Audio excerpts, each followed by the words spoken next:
जिसने कहा तुम किसी के पाप क्षमा करोगे तो वो क्षमा किए जाएंगे, उसी प्रभु यीशु के नाम आप सबको आज के कार्यक्रम आशीर्वाद की वर्षा में स्वागत है।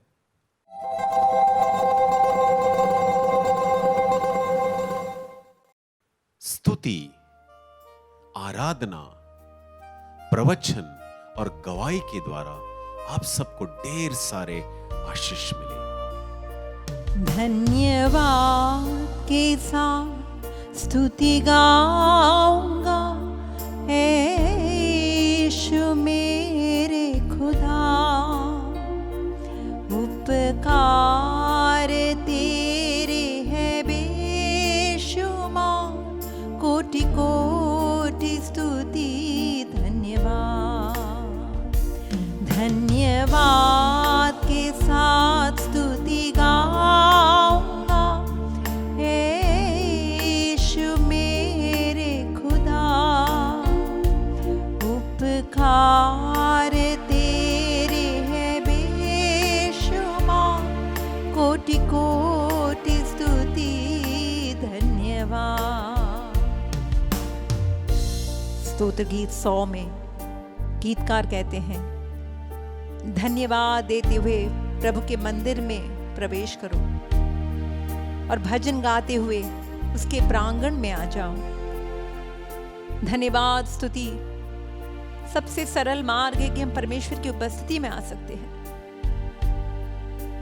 नए विधान में संत पौलुस अनेकों बार विश्वासियों से यही कहते हैं कि ईश्वर की इच्छा यही है, हर समय और सब बातों के लिए पिता परमेश्वर को यीशु मसीह के नाम से धन्यवाद देते रहो। वो धन्यवाद देने के योग्य है। आज हमें जो कुछ भी मिला है, हमारा जीवन, हमारी बुद्धि, हमारी कला, हमारा परिवार, घर, कामकाज, सब कुछ उसका दिया हुआ है। क्या है हमारे पास कि हम उसका घमंड कर सकते हैं कि ये हमने पाया है? जब उसने दिया है तो हम उसे कैसे वापस लौटाएंगे? धन्यवाद के साथ। योग्यता से बढ़ के दिया है उसने हमें, और इससे आज हम आते हैं। प्रभु हम आभारी हैं इस बात के लिए। हम योग्य नहीं हैं, पर हम आते हैं क्योंकि तू दयालु है, तू करुणामय परमेश्वर है। योग्यता से बढ़ के दिया है, अपनी दया से तूने मुझे। योग्यता से बढ़ के दिया है, अपनी दया से तूने मुझे। मांगने से ज्यादा मिला मुझे, आभारी हूँ प्रभु मैं। मांगने से ज्यादा मिला मुझे, आभारी हूँ प्रभु मैं। धन्यवाद के साथ स्तुति गाऊंगा, यीशु मेरे खुदा। उपकार तेरे है बेशुमार, कोटि कोटि स्तुति धन्यवाद। आप लोग हर समय प्रसन्न रहे, निरंतर प्रार्थना करते रहे और सब बातों के लिए प्रभु को धन्यवाद देते रहे, क्योंकि ईसा मसीह के अनुसार पिता ईश्वर की, प्रभु ईश्वर की यही इच्छा है हम सबों के लिए। वही जो सच्चा खुदा है, आज हम उस पर भरोसा रखते हैं। जब हम ईश्वर को धन्यवाद देते हैं हमारी जिंदगी की हर बात के लिए, हम अपने विश्वास को प्रकट कर रहे हैं। प्रभु मेरी समस्या, मेरी बीमारी, मेरी तकलीफ बड़ी नहीं है, तू बड़ा है। तू मेरे जिंदगी को अपने अधिकार में लिया है, इससे मैं तुझे धन्यवाद देता हूँ। तू है सच्चा जिंदा खुदा, तुझ पर ही भरोसा मेरा।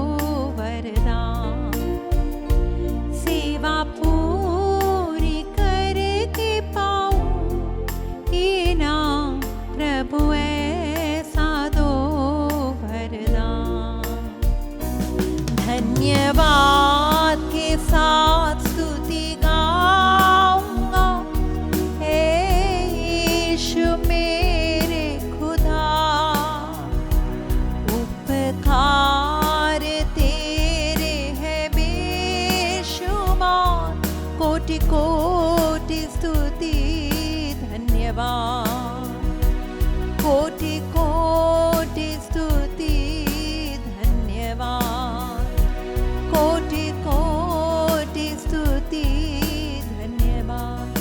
Hallelujah hallelujah hallelujah hallelujah. प्रभु तेरी स्तुति हो, हम तुझे धन्यवाद देते हैं। हमारे जीवन के प्रत्येक बात के लिए प्रभु धन्यवाद, हमारे जीवन के दर्दों के लिए भी प्रभु तुझे धन्यवाद, जीवन की हर समस्या के लिए भी तुझे धन्यवाद। तू महान परमेश्वर है, हमारा विश्वास तेरी कृपा तेरी दया तेरी शक्ति में है। धन्यवाद, स्तुति स्तुति स्तुति स्तुति, तेरी आराधना, तेरा नाम ऊंचा हो। Hallelujah hallelujah hallelujah hallelujah.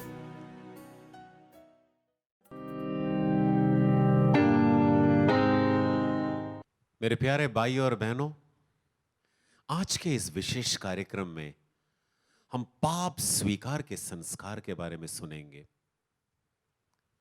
इस छोटे समय में क्या मिलेगा आपको लगता है? बहुत कुछ मिलेगा, क्योंकि कार्य करने वाला पवित्र आत्मा है। मेरे प्यारे भाई और बहनों, सबसे पहले हम ये देखेंगे कि हर एक, देखो, कुल मिलाकर 7 संस्कार है और हर एक संस्कार में प्रभु यीशु चाहता है कि हम संस्कार में जब भाग लेते हैं तो विश्वास में भाग ले, और इसका फल स्वरूप हम सबको कृपा मिलते हैं। संस्कार के द्वारा कृपा, अंग्रेजी में कहते हैं सैक्रामेंटल ग्रेस।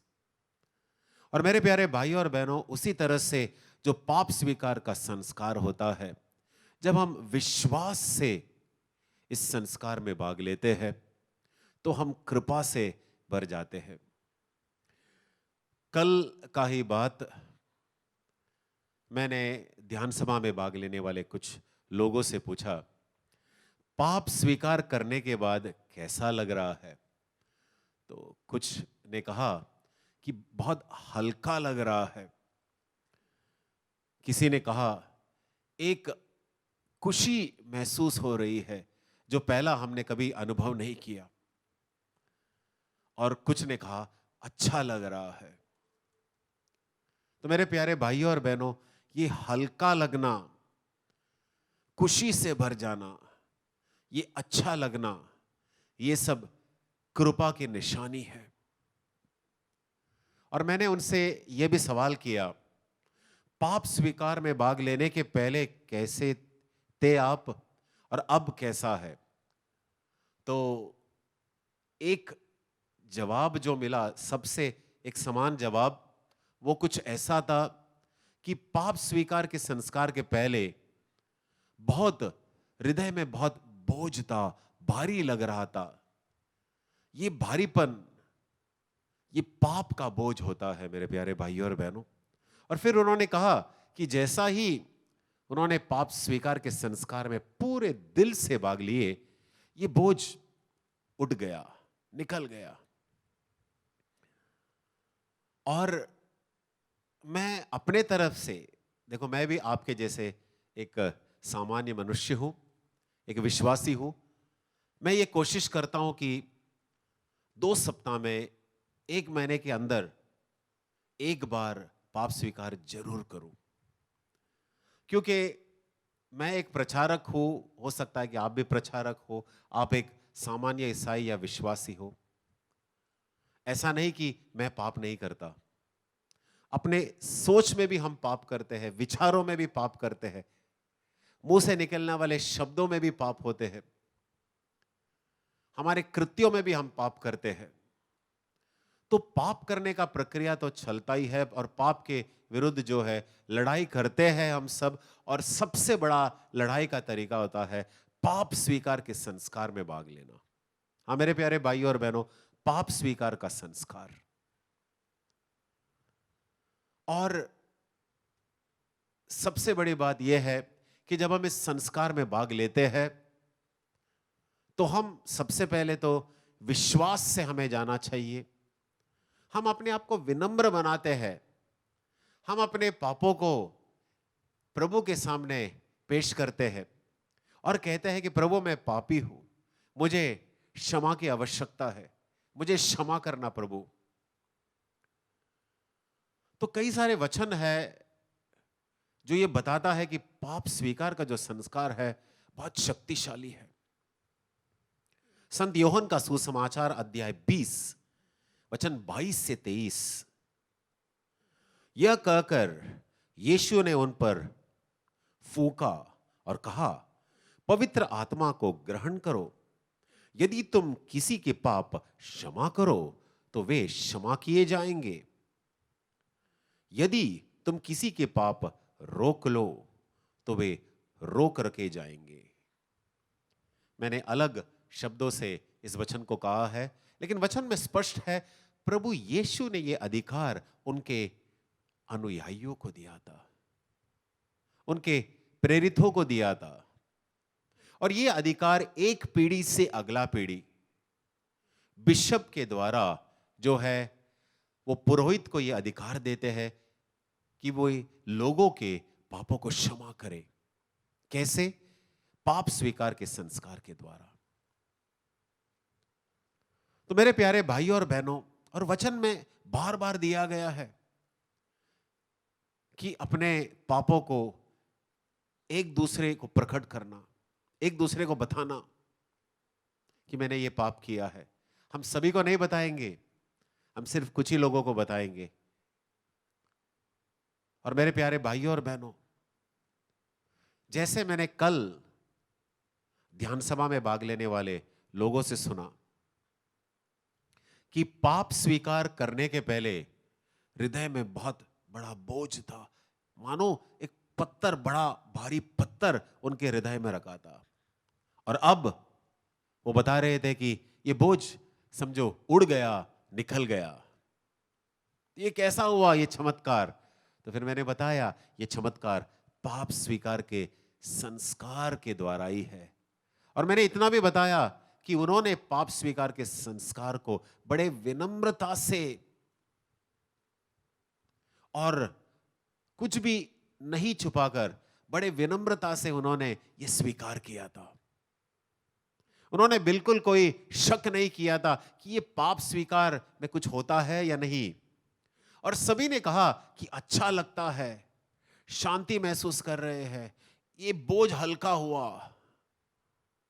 तो मेरे प्यारे भाइयों और बहनों, अगर हम पाप स्वीकार का ये आदत हमेशा के लिए रखेंगे, 2 सप्ताह में एक बार, 1 महीने में एक बार, अपने आप का आत्म परीक्षण अगर हम हर दिन करें, अगर कुछ दिनों में आत्म परीक्षण करें और प्रभु के पास जाए, पाप स्वीकार के संस्कार में भाग ले, तो कितना अच्छा होगा, कितना अच्छा होगा, कितना कृपा से हम परिपूर्ण हो जाएंगे, भर जाएंगे। और आगे देखो वचन में क्या लिखा गया है।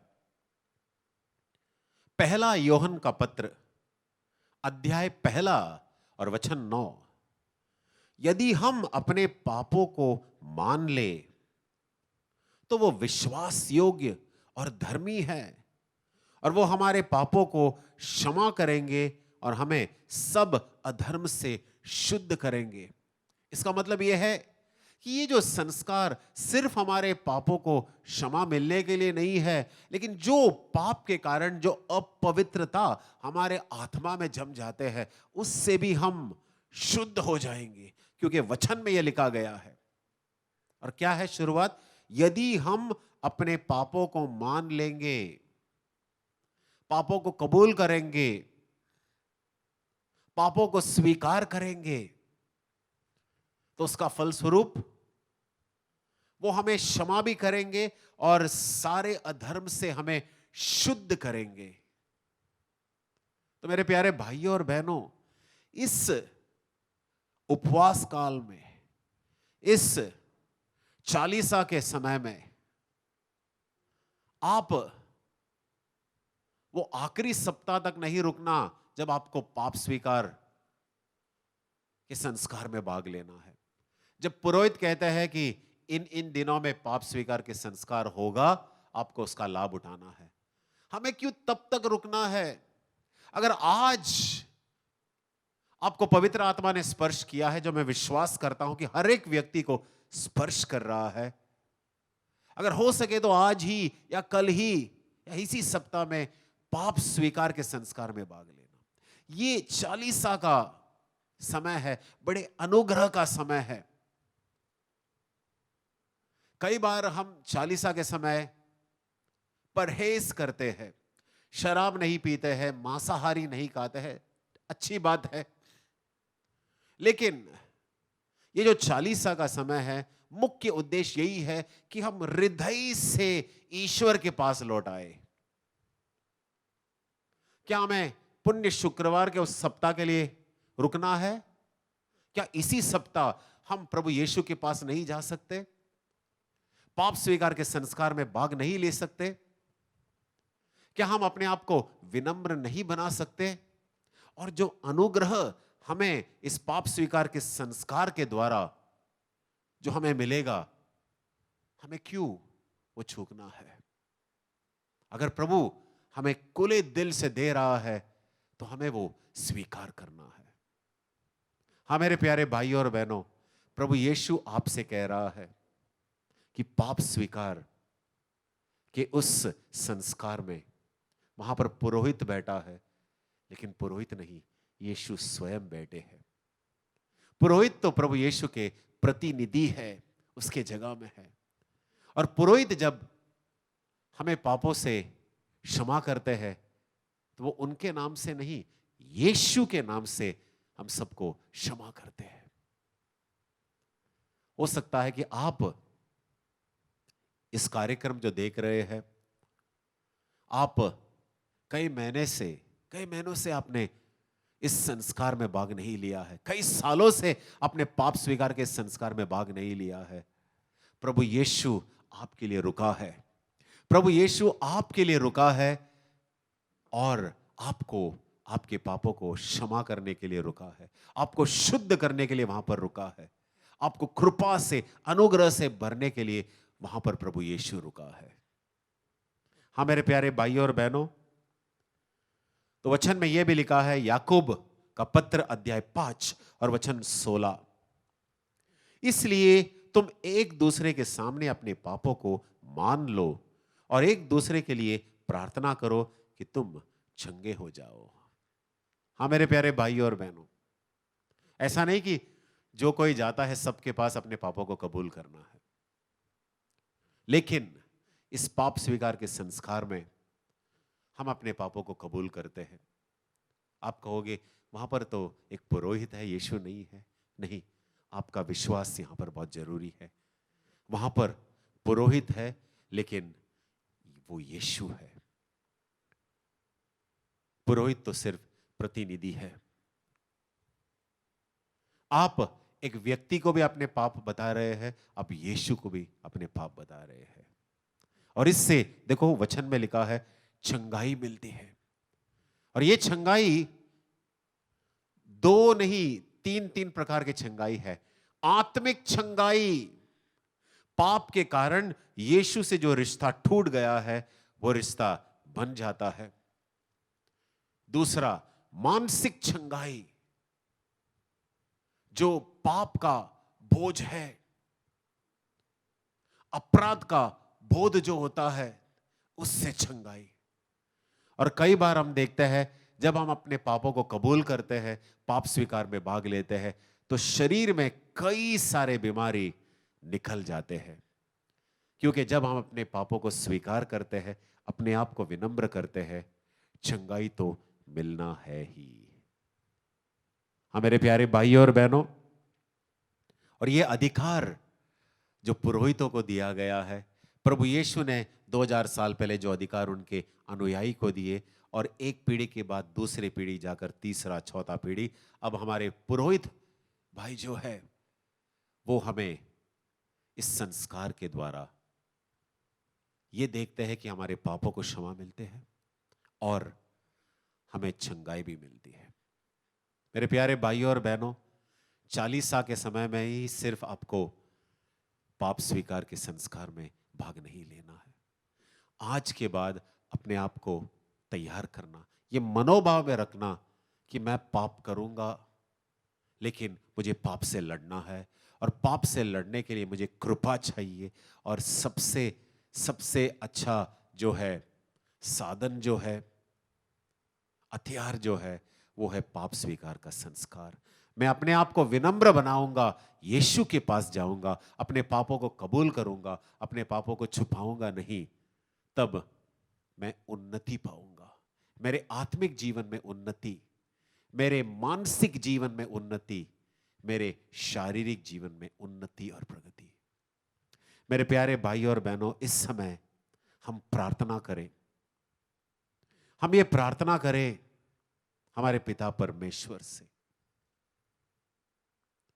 कि हम सबको ये कृपा दे, ये विनम्रता दे कि हम इस चालीसा के समय आखिरी सप्ताह तक नहीं रुके, लेकिन हो सके उतना जल्दी पाप स्वीकार के संस्कार में भाग ले, अपने आप को हल्का बनाए, पाप का बोझ से बिल्कुल मुक्त हो जाए, वो बोझ से बिल्कुल मुक्त हो जाए, और ईश्वर के साथ जो रिश्ता टूट गया था पाप के कारण, वो पुनः स्थापित हो जाए, और यीशु के प्रकाश में, यीशु के रोशनी में हम हमेशा जिए। आमीन।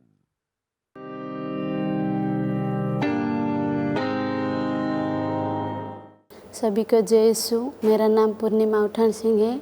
मैं ओडिशा सिरवालावाला शमशाबाद डायसिस से आई हूँ। मैं पहले ज़्यादा परेशान थी, तकलीफ़ थी। मैं इधर जीसस यूथ में आके ज़्यादा खुश हूँ, और मैं धन्यवाद करना चाहती हूँ यीशु मसीह को।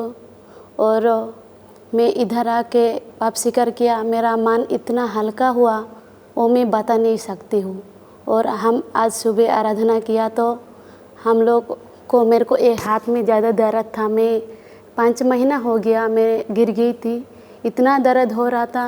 लेकिन आज हम सुबह आराधना किया तो मेरे को महसूस हुआ यीशु मसीह मेरे को चंगाई दिया। इसीलिए मैं यीशु मसीह को धन्यवाद करती हूँ। और मैं बोलती हूँ मेरा ओडिशा भाई बहन को, सब लोग आइए जीसस यूथ में, सब लोग को कुछ सीखिए। इधर आके इतना आनंद, इतना खुशी, इतना शांति मिलता है। तुम सब लोग आओ इधर जीसस यूथ में आके भाग ले लो। इसीलिए मैं आप लोग को मैं रिक्वेस्ट करती हूँ। सभी को धन्यवाद। जय यीशु।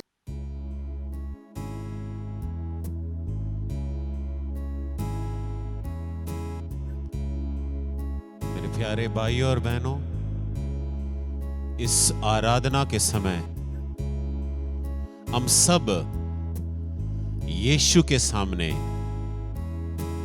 अपने हृदय को समर्पण करेंगे, अपने जीवन को समर्पण करेंगे। हाँ मेरे प्यारे भाई और बहनों, आइए, हो सके तो हम घुटना टेके और यीशु के सामने हम पूरे हृदय से, पूरे दिल से और मन से आराधना करें।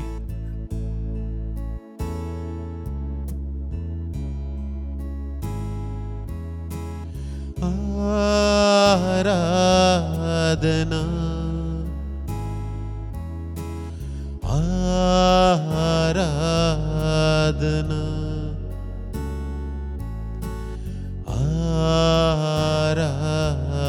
आराधना,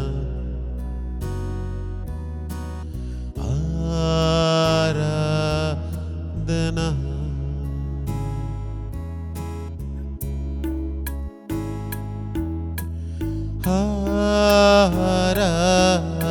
आराधना, आराधना,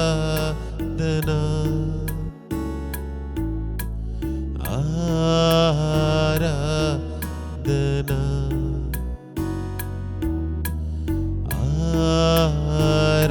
आराधना। मेरे प्यारे भाई और बहनों, हम प्रभु यीशु की आराधना करेंगे जो हमारे पापों को क्षमा करता है और हमसे यही चाहता है कि हम भी उन सबको क्षमा करें जिन्होंने हमें दुख और तकलीफ दिया है।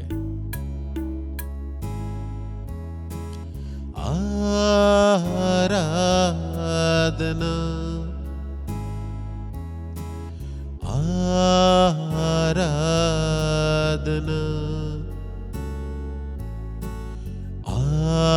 आराधना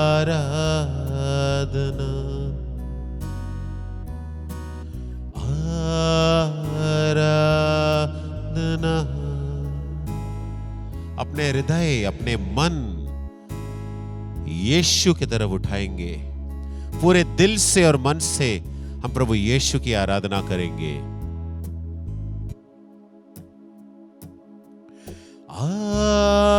आराधना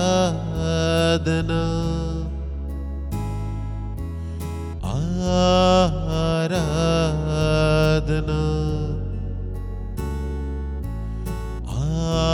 आराधना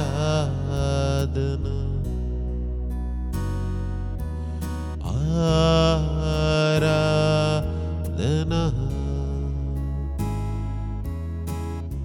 मेरे प्यारे भाई और बहनों, प्रभु यीशु हम सबसे बहुत प्यार करता है और उसके प्यार जब हम क्रूस के तरफ देखते हैं तो उसके प्यार को हम महसूस करते हैं कि वो कितना प्यार करते हैं। हमें जो क्रूस पर मरना था हमारे पापों के कारण, प्रभु यीशु ने हमारा जगह लिया है। जो मौत हमें मरना था, प्रभु यीशु ने अपने ऊपर उठा लिया। हाँ मेरे प्यारे भाई और बहनों, सारे पापों को क्षमा किया है प्रभु यीशु ने।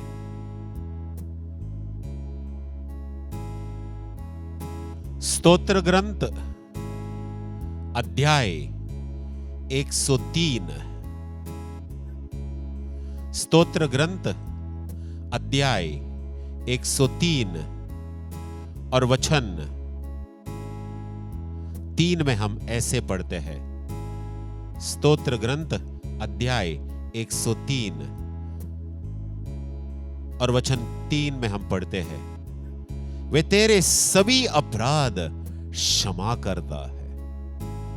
वो तेरे सभी अपराध क्षमा करता है। हाँ मेरे प्यारे भाई और बहनों, प्रभु हमारे सारे अपराधों को क्षमा करता है और प्रभु भी हमसे चाहता है कि हम भी हमारे ऊपर जिन्होंने भी अपराध किया है, दुख दिया है, तकलीफ दिया है, हम उन्हें भी क्षमा करें। हाँ मेरे प्यारे भाइयों, हम उन्हें भी क्षमा करें। प्रभु यीशु हमसे यही चाहता है कि हम उन्हें भी क्षमा करें। मेरे प्यारे भाई और बहनों, हम इस उपवास काल में है, चालीसा के काल में है। यह बड़ा अनुग्रह का समय है, कृपा का समय है। अगर प्रभु यीशु कोई पापों के बारे में बताते हैं तो 2 पाप फुटकर आते हैं जो बहुत गंभीर है। पहला पाप है धन के प्रति लालच, लोभ, और दूसरा है क्षमा नहीं करना। और प्रभु यीशु ने इन दोनों के परिणामों के बारे में भी बताया है वचन में कि जब कोई व्यक्ति दूसरों को क्षमा नहीं करता तो उसका परिणाम उसका अंजाम बहुत बुरा होता है। मेरे प्यारे भाई और बहनों, जैसे मैंने आपको पहले ही बता दिया कि ये जो चालीसा का समय है बड़े अनुग्रह का समय है, बड़ा अनुग्रह का समय है। ये प्रभु चाहता है कि हमको बहुत आशीर्वाद मिले इस समय। प्रभु चाहता है कि हम उन सबको क्षमा करें जिन्होंने हमें दुख दिया है, तकलीफ दिया है, हमारे जीवन के रास्ते में कांटा ही काटा दिया है, धोखा दिया है, पीठ के पीछे चाकू मारा है। मेरे प्रभु यीशु, आपकी और मेरे प्रभु यीशु हम सबसे यही चाहते हैं कि हम दिल से क्षमा करें, अपने दुश्मनों के लिए प्रार्थना करें। जब प्रभु यीशु क्रूस पर मर रहे थे, दुख से गूंज रहे थे, तो प्रभु यीशु ने यही कहा, हे पिता, इन्हें क्षमा कर, ये नहीं जानते ये क्या कर रहे हैं। हाँ मेरे प्यारे भाई और बहनों, प्रभु यीशु चाहता है कि हम अपने दुश्मनों से प्यार करें, जिसका मतलब है कि हम उनसे नफरत ना करें। और दूसरी बात, उनके लिए हम प्रार्थना करें। अपनों को तो इस दुनिया में सब प्यार करते हैं, दुश्मन को भी प्यार करना मसीहा सिखाते हैं।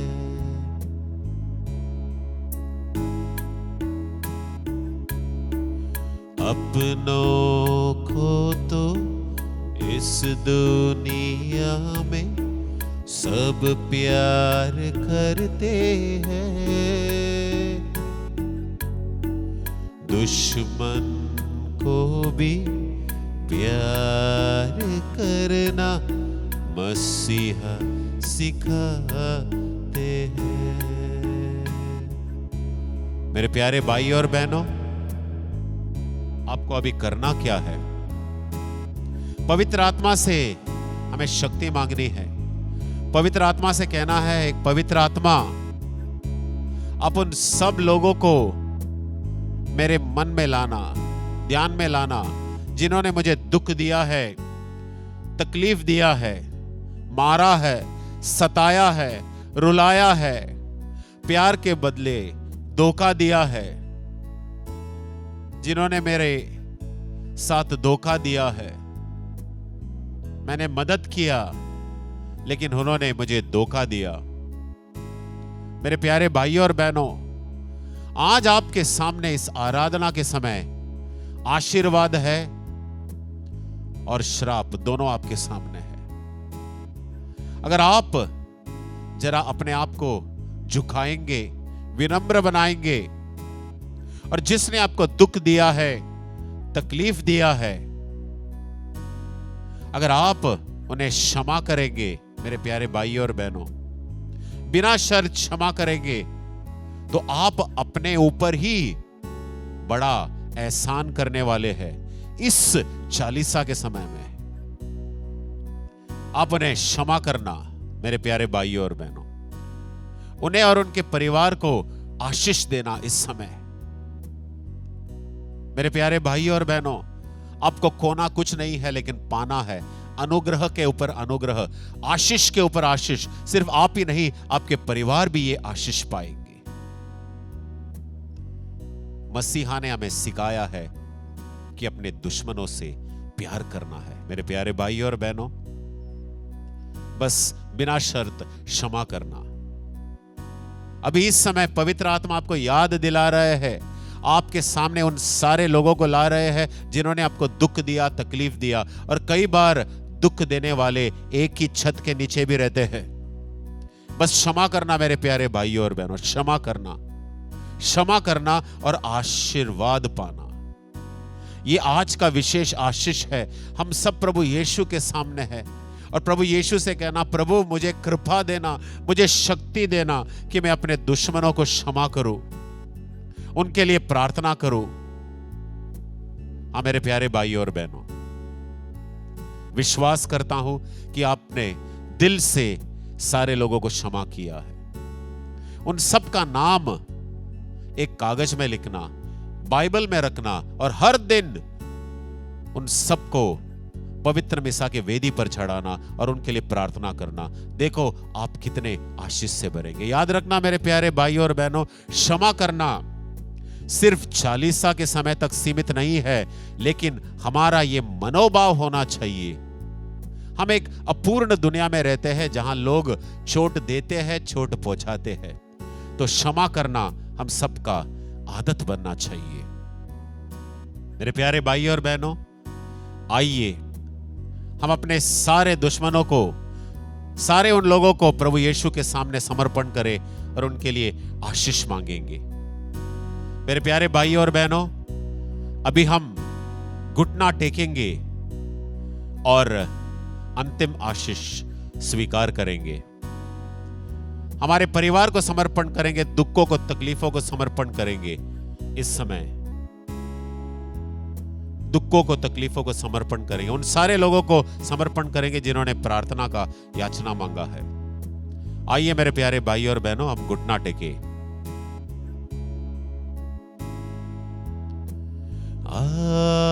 आराधना, आराधना, आराधना,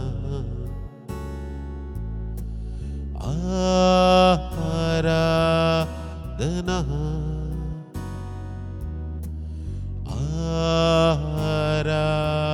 आराधना, आराधना, आराधना, आराधना,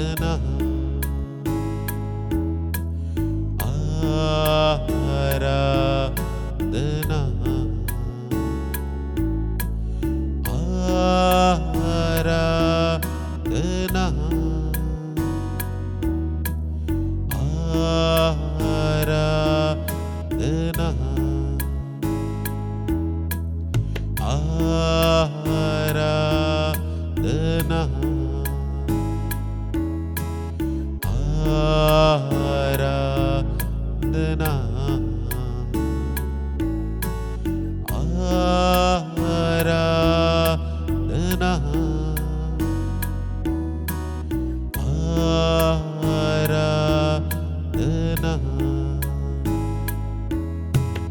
आराधना,